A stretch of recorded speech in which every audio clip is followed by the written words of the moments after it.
Have you ever thought about a service learning study abroad?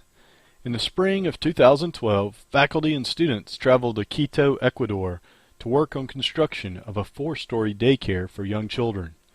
We experienced a new and unique culture. We climbed through 300-year-old structures. We visited the equator and rode gondolas to over 10,000 feet. We zipped through the rainforests. Some even ate guinea pig. On the construction site, we worked hand in hand with our Ecuadorian friends, Erwin, Miguel, and Jose. Have you ever mixed mortar by hand or slung stucco on a wall? These means and methods would never be used in the United States, but are unique and technologically appropriate for the environment in which we worked. Kids and families that will use the facility visited us while we were there. It was so great to see and feel the genuine love and appreciation they had for our service. If you are interested in experiencing another culture and serving others, a service learning trip like this is for you.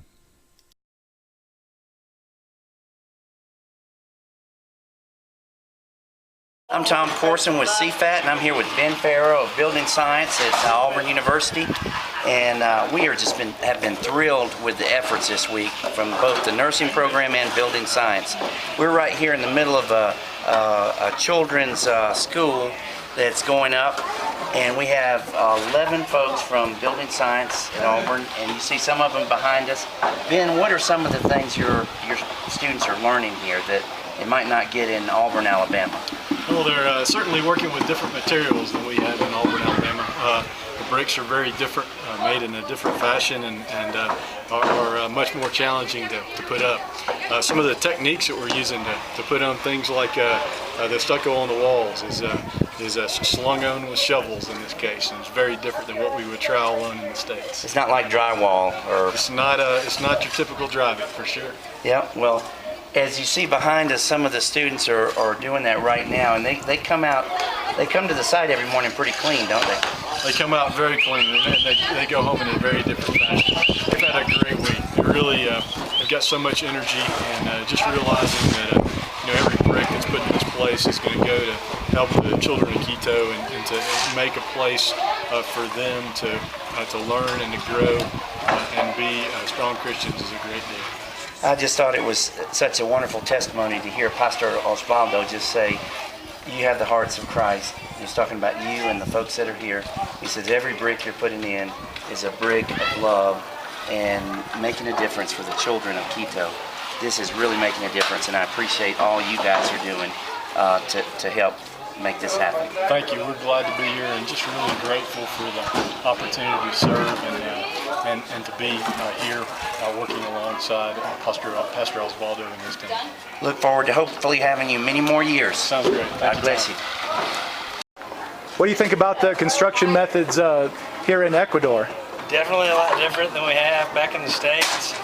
Makes you grateful for the technology we have, the machinery we have. It definitely gives you good respect for all the subs and laborers who do this daily. It's a good appreciation for them. Well, I've loved it. It's been you learn a great respect for how they operate down here, and you get to see how the locals are and how they live, and it's a great experience, for building science minds, and then just, in service as well. And I've loved being able to come down here and serve the people of Ecuador and learn how they, do their work, their daily work. Has communicating with Maestro Miguel and his helper been difficult? At first it was. Then we learned how to just break it down to, we're only going to use 10 words vocabulary, and we, brick, mortar, more, and just the real basic. And it's coming along pretty good now. I know we've laid brick and mixed mortar and placed stucco. What have you liked the best? The stucco is, I haven't done as much, but it seems to be the most fun. You throw mud on a wall. Mortar is tough, and laying brick is probably the most labor, not intensive. But it's all been good. I got to do a little bit of everything, and the days aren't full 8-hour days, so we get all the work we need in the time we get it, but we still have a good enough time to relax, and we usually have time before dinner to kind of relax or go to the market or do what you want. So it's definitely, there's definitely the tourist aspect that we've covered that base, and which is a lot of fun. It wasn't all work, but you definitely get your work in. I'd say definitely do it, like no doubt. It has been the experience of a lifetime. I've had more fun both sightseeing and doing the touristy stuff and just on the job site. I mean, the amount of stuff we've learned these past 7 days has been incredible. I want to come back if I get the chance, and I say for you in the future, you know, if you're able, definitely take advantage of it. What's the one thing that you got out of it that you didn't think you'd get out of it beforehand? Really just the whole experience, learning what it's like to do basically a project from ground up without tools and machinery and equipment has been really eye-opening. It's been interesting, and the language barrier is obviously an issue, but it's almost not an issue. The communication that we've developed in the past few days is really incredible with the hand signals and the Spanglish. So How's the food been? food's been great. Everything from grade A steak to guinea pig. So what would you, you've been here a week in Quito, what would you tell students that were thinking about doing this next year? I would highly recommend it. It's a life-changing experience. I guess one of my things is I was one of these students that I was taking this class just to get out of another class, and this week has greatly touched my heart, and it's changed my life forever. So that's awesome. What do you think has been the most impactful thing?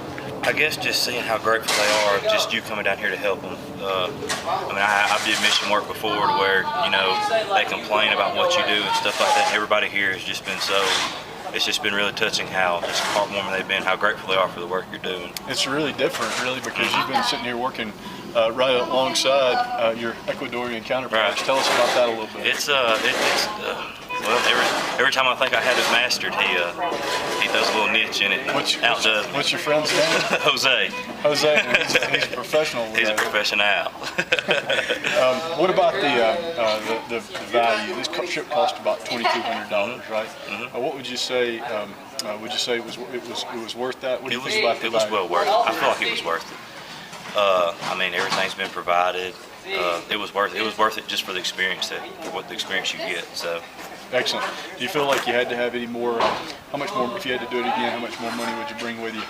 Or what do you need money for besides the? I guess just the $2,200. Besides the $2,200, I would say just shopping, just stuff necessities that you have to buy and stuff like that. That's just about it. Excellent.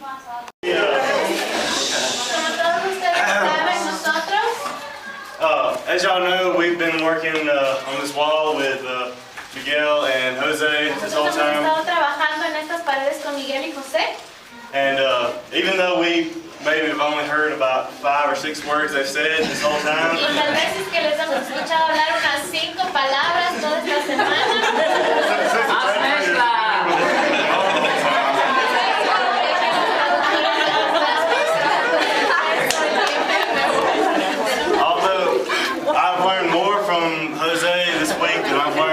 Probably in 2 or 3 semesters at all.